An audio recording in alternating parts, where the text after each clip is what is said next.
is obvious. This is obvious of interest to us and to everyone involved in higher education in Norway these days. So the title of Johanna's talk is Who Decides What We Are Teaching? Conflicting Interests, Power Struggles, and the Role of Academics in Educational Reform. So that is an enticing title. And so with that, well, first I should say that the format will be as usual, half an hour presentation roughly, and then 15 minutes of questions. And as you noticed, the presentation will be recorded, and then we will stop recording once the discussion starts. So with that, I'll give the word to you, Johanna. Thanks, and thanks really much for inviting to have this talk here. And let's see now if I first am able to share the screen, as like that's the most challenging task, I think, always in these sessions. Okay, I hope you can see it now, the presentation, in the presentation mode. So we were thinking about what should I talk to you in this first time when I'm going to discuss with you about teaching and learning and education related questions, and I have quite long experience on research on curriculum. And curriculum is the concept through which I'm approaching this question of what we are teaching and what is happening in education and what is the specific role of universities and how actually the work of academics is related to these educational changes and so. So today I'm going to talk to you about some studies, some research I've done related to this topic from the perspective of academics and their agency in educational reforms and this type of issues. I will show you a few examples from my data, but also in order to explain and to be understood, I need to also introduce few concepts through which I'm exploring these issues. So I'm based in the Faculty of Education and Culture, and most recently my research has been related to more the sociology of education perspective to academic work and teaching and learning in higher education. So as I said, in educational reform, somehow I see the curriculum as one of the key concepts which defines what we are actually doing. It's one of during curriculum work, when the degree programs are reformed or the university organization is reformed, that is one of the few places where it's possible to negotiate the relations between university and the world outside. So what is actually our task, what we are educating for?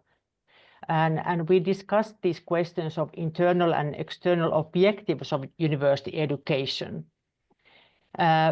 Also, curriculum work is one place where the university management and administration and services meet teachers and researchers. So how to somehow combine all these elements what are related to the creating a new degree programs or reforming or uniting them. Also, during curriculum work, we discuss of the scientific and pedagogical practices and cultures. In many universities, the research is very separate from teaching, and still we often talk that they are combined in research universities, but in practice, there is a lot of, there may be different emphasis in the work profile of different academics. And curriculum work also brings in the individual and collective interest. It's a struggle of workplaces who will have a place to say, I'm going to teach this, and does all have place to provide that type of research-based teaching, what they would like to have. And in the end, curriculum work is somehow brings together teaching, research, and also students learning, students' encounters with disciplinary knowledge. And therefore, I think that curriculum is one of the key concepts how to approach educational reforms at universities. But what do I mean with curriculum? I see curriculum as an intentional and dynamic process. There is a lot of intentions from inside the university, from outside, from individual perspective, from the community perspective, and so on. And there are different phases. We need to make some selections, negotiate what is selected. We need to do some planning, but also curriculum could be understood so that it includes the teaching phase when we actually implement the curriculum in teaching practice. I do not mean with curriculum only a document, the one which is done during the curriculum design phase. I do not refer only to an IT system where boxes are filled, but that's like a part of the curriculum process, what we need to do. And when I talk about curriculum, I do not mean only like one course, but the whole degree program level. But there are several interests around curriculum. There are different stakeholders who would like to say what should be included in curriculum. These stakeholders may come from inside the university or from outside the university. Also, students want to say something, industry wants to say something, the policymakers say something. What should be the education focus at universities? There are always something good somebody wants to include in every curriculum. There should be sustainability, there should be working life skills. Or somebody says always there is something that there must be. And then in the end, who actually makes the decisions what are there? And all these negotiations, what it should include are connected to values. What we see valuable knowledge, valuable learning outcomes, valuable like features of the graduates, but also to epistemological choices, what type of knowledge we see important. Is it like the theoretical knowledge, symbolic knowledge, or is it more like working life relevant knowledge, applicable knowledge? So these are also connected to the power relations too. And always we need to remember that the curriculum work and reforms, educational reforms, always take place in a certain cultural, historical, societal, economical, and political environment. So it's not in a vacuum. It's surrounded certain type of discussions in the society at that time. So through curriculum, the core of the disciplinary field and the professional field is put into practice in teaching, and it has a key role what the students eventually gain from the higher education. So perhaps I've made myself clear that I am really see the role of curriculum very important, not just like in a very small scale issue, but in a has a very big power in the education, but also for the society, what the graduates actually gain and what they actually can do in the world when they graduate. So about these broader interests, I brought here a few current trends which are shaping higher education curricula from outside at the moment, and also I think you can recognize these from the inside. First sector here is the national and international political, economic and labor market forces. We all know the Bologna process, which affected the whole education system throughout Europe. And then OECD is all the time suggesting what should be included. And these come to the national education policy, the ministries, those who are making big decisions of the society. They follow a lot of OECD guidelines. They come to the national strategies, university strategies, and in the end, also the faculty level. And especially this is very critical in those countries where the universities are funded by the state. So what is the funding mechanism, what is rewarded and what is punished, that also guides what we actually are teaching at universities. And the question is that, what about the autonomy of universities? Do we still have possibility for that? How much these forces are guiding our choices? Another big trend is this shift, or even we could say return to the emphasis of learning outcomes, like so that we try to design the curriculum where we have learning outcomes instead of contents, and those should be able to be assessed, and often we are recommended to have very industry-aligned learning outcomes.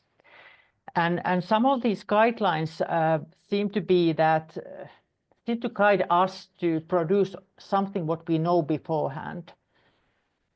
So something that could be assessed. But if we think about the role of a broader educational task of higher education, we should educate people who can solve the problems we cannot solve yet. So then, in that case, can we define the learning outcomes when we don't know them ourselves? And that's also something to pay attention, that if we are strongly guided towards industry-aligned learning outcomes, can we still keep the broader educational task of higher education in our mind? Then there is one section here is the move from a disciplinary subject-based approach to more generic curriculum and more towards interdisciplinary programs. And that's one big trend what we have had.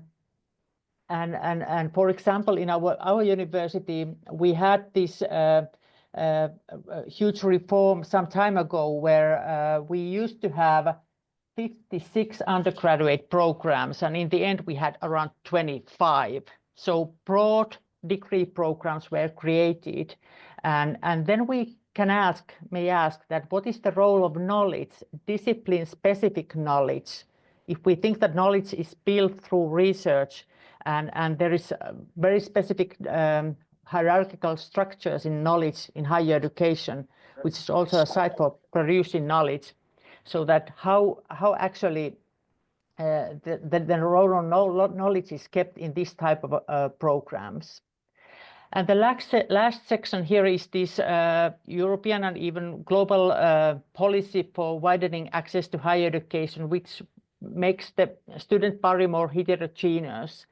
And there has been discussions about this, that how actually should we lower the standards because the students are so heterogeneous, or should we still provide them all epistemic access also towards the highest levels of knowledge, which used to be and still are like the specific features of higher education? So there are also some other trends, but these are something to mirror and think about what actually is, what are affecting our decisions in the local curriculum decision-making level. So how I would approach this is that I will talk a little bit about the structural agency processes, because I think that always when we make this curriculum change, educational change, it's a kind of negotiation process. What is happening around these structures, these policies, these guidelines, what we get. So they give us some opportunities, but they also may give us some constraints. And academic people who work with the curriculum, they have certain type of agency during this curriculum making process. And agency refers to the capacity of individuals to act and to make also choices, free choices during these processes. And it may be about they will, if they want to join that process, if they have knowledge and ability, if they have resources, time, space to do something. So agency is very broad concept, that how much actually one teacher can make a difference during a curriculum work processes. And at the same time, all type of structures are around in this institution, in this institutional level, that some of these structures enable some or constrain us to implement our agency. And Katja Bröcker has said that academics, teachers, researchers in the academia, they do not just cope with like a passive receptacles of the suggested changes, but they negotiate, they contestate, they adopt some parts, but they reject others. So there is still some room for maneuver in the academic community, especially in curriculum work, because curriculum isn't, in most fields, it doesn't have national level standards that this must be everywhere. I'm not sure about the situation in Norway. I was in an exchange in Australia, and there was a quite strong national guidelines. But I've understood that in Scandinavia still we have a lot of freedom in the institutional level, in the faculty level, and degree program level in the end to use our agency in the end to make certain decisions. Another concept I would like to bring here is this Pierre Bourdieu's notion of a game, that when we deal with these curriculum reforms and educational reforms, it could be described as a game where the old and new and the heretic and orthodox are competing, that who actually wins in this game, whose interests, whose benefits, what kind of capital is valuable, and he describes a lot about this economic and symbolic and social and cultural capital, that what type of capital is valued at the university at the moment, and that also could be. So I will talk about a little bit how I applied this a bit later. And all those people who work in the academia, so they have a certain type of habitus, a certain type of feel of the game, that what is built during the change processes, but at the same time, it may be also transformed during these processes. And next, I will tell you a little bit about this study I'm now referring to. I and my colleagues, we did study on teachers' agency in 2 different contexts where curriculum in higher education in research university was reformed. It is a multidisciplinary mid-sized research university, and there was 3 years in between the interviews, and I interviewed 17 academic staff members 2 times, and they represented 7 different faculties, so 7 different fields of science. So there was variation also in their disciplinary background. And in this first phase, the departments developed their curriculum just with a manner and rhythm they themselves defined. They had a lot of autonomy in that, and it was very subject-based or disciplinary-based way of action, that they were very independent on that. But soon after that, the university decided to do a huge reform, organizational reform, and also this curriculum reform, so that new broad-based curricula were created. So the study programs were reduced to half, and there was more competence-based approach in the curriculum. And this is a phenomenon that has happened in Finnish universities, in many universities recently. Like something like 15 years ago, we had a merger of universities, and then we had to start merger of degree programs, so that a biggest great perhaps has been the approach here. And now I will talk a little bit about these notions, that what happens to academics when the same people tell about the curriculum change process, and how the agency appears, if it's like a small scale change or if it's a big university-wide reform. And what we found was 6 different types of agency. And I will go through now these shortly. Progressive agency was very common. These people who we interviewed were people who were somehow involved in the curriculum work, in the curriculum working groups, leaders, or just members of the group. And of course, if you are part of that kind of group, it's natural that you have progressive agency. You want to develop something, you want to develop curriculum, make some reforms. And this profile of progressive agency could be described that they had interest towards student learning and teaching. They were ready to take responsibility. They saw that there are a lot of structural constraints, but if we are creative, we can somehow find our way. We can find somehow some positive side from all this reform. Then there was this oppositional agency, features that scholars, teachers say that, well, I'm not interested in curriculum change at all. It's not academics work. It's like a service work. It's something else. Some other people can do that. They were very critical against curriculum initiatives, curriculum changes in general, either showing active resistance or just withdraw from the process, even though their position and duties would require participation. The third one is territorial agency, and this has something same with the progressive agency, that they have interest towards students learning and teaching, but they think that they are already superior. They already know how this is done. We are already good enough, and we need to protect our own high status, our own territorial, and they have very strong values behind their kind of choices not to join or join certain requirements, what was done during these curriculum reforms. Bridge building agency describes a kind of mediator between the interest groups at the university, between labor market society, between different people in the community. They accepted the negative feedback from others, but tried to just adapt to the conditions that were unavoidable. Accommodating agency describes those who had no passion, no resistance, but just accept chaos as part of the curriculum development and as part of academic work, and just try to focus on the rational process of developing curriculum and avoiding conflicts.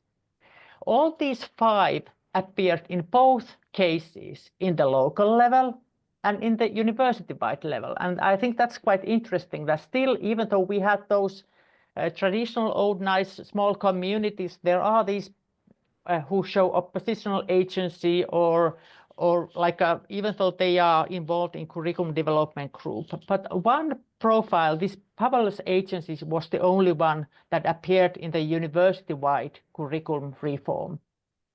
It had similar features with the progressive agency, a will to contribute, but no status or no space to have agency in curriculum change, and a lot of frustration and disappointment resulted from that.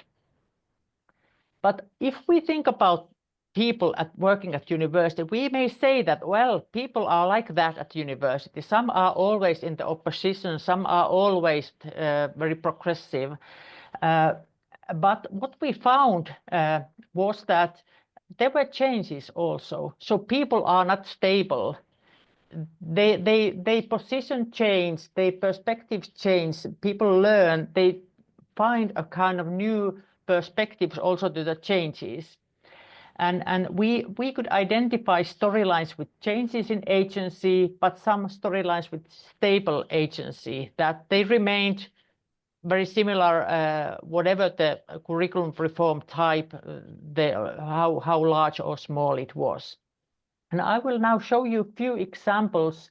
One from Peter, who in the local curriculum change, in his profile, he showed very territorial agency, but it was moved towards the progressive agency, and we labeled this as transformative narrative. And then I will explain example from this Susan, who was very progressive, but ended up towards powerless agency.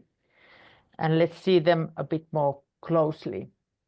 So this is Peter, and in the first interview, he showed very strong agency, very stable, that okay, I've heard about the degree programs, but I think that's a bad idea. We want to have our own territory, our own practices. He said, I do not believe that any changes in curriculum work improves curriculum. The best way it is, as it is now, it is made within subjects, and one person is responsible for it and discusses to others. Very like a professor-centered approach that, okay, I decide, we have already nice practices and so on. And there were these disciplinary knowledge practices favor maintaining their own boundaries. But in the second interview, he talked about we, not I. They were actively striving for changes that are reasonable. And the same person is saying that we were the ones who made initiatives in different directions and got very positive response, straight away, that also they have wished for cooperation but not brought about. So they needed to find people, because the degree programs were huge, find people with whom to collaborate. But in any way, somehow that the approach was very different, and this person was very progressive. And in this case, the disciplinary knowledge practices were somehow rethought, because they were able to strengthen their research profile in the degree program. So that was something that they enabled somehow to connect the research and teaching more closely together, and that motivated them to join this bigger university-wide reform. But what also happened was that it was a question of power and status of people and disciplines, and it was upgraded through this reform. And how to explain this? So the disciplines and subjects, like a role in the whole institution, was upgraded, and in the schools field and also in the university, and they also had a possibility for raising the student quality through this bigger reform. And this connections, research teaching nexus, their relationship and shared expertise, somehow that they found that, okay, now we can even make the idea what we value as the idea of university stronger than before. And they made sense of these new experiences, something that, okay, what we can do, what we can do. But something what was interesting behind this, that this person thought that in every faculty they had similar processes, but that was false belief. Some other faculties didn't do as expected. He thought that everybody needed to do big reforms, so he joined his faculty, or his discipline joined, but in the end realized that, okay, only some really actually joined this university-wide reform. Then to Susan, the sideline narrative. She was really active, had a really strong agency in curriculum work in this local curriculum reform. She says that in our department we have a very teaching positive atmosphere. Our response for development and training is very positive. We are many here with a similar role as I have. And her role was university teacher. But still, she had a lot of pedagogical knowledge, and that's why she also had a lot of a kind of better status in the community. And there were many who were interested in developing education and pedagogical questions. And but in the second interview, she wanted to join the university-wide reform, but anymore didn't have status or position to have any kind of role in the reform. And she said that it's like a huge ship. You can twiddle inside the ship, but you can't change its direction. The biggest issue here is that the direction is so different compared to what we have valued and cherished in our own work.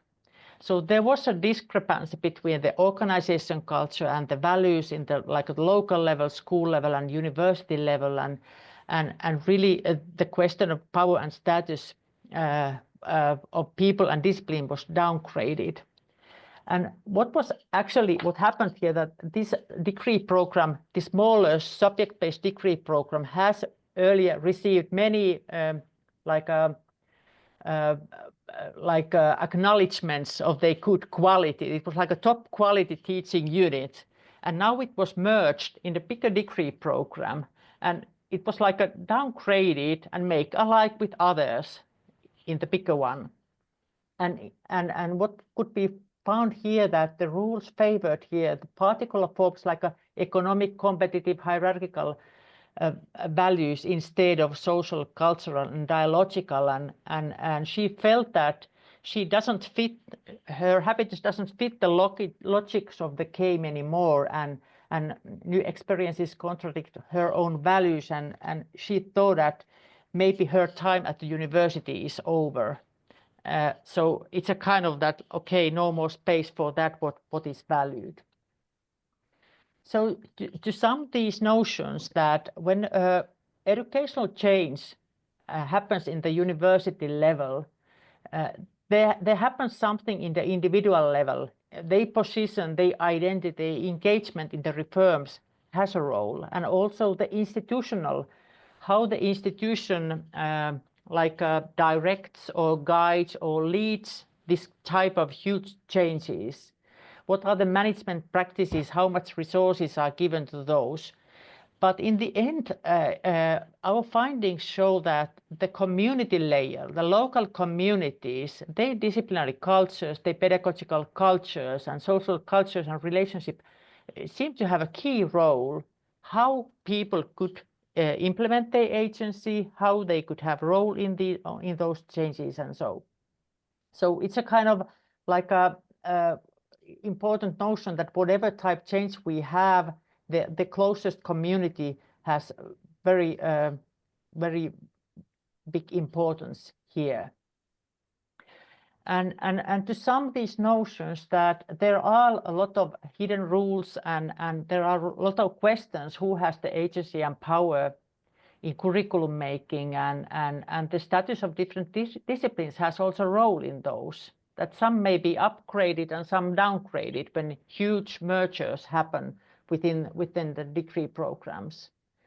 And there may be that we accuse the managerial structures, and it's about the structures, and they are always like making our life difficult.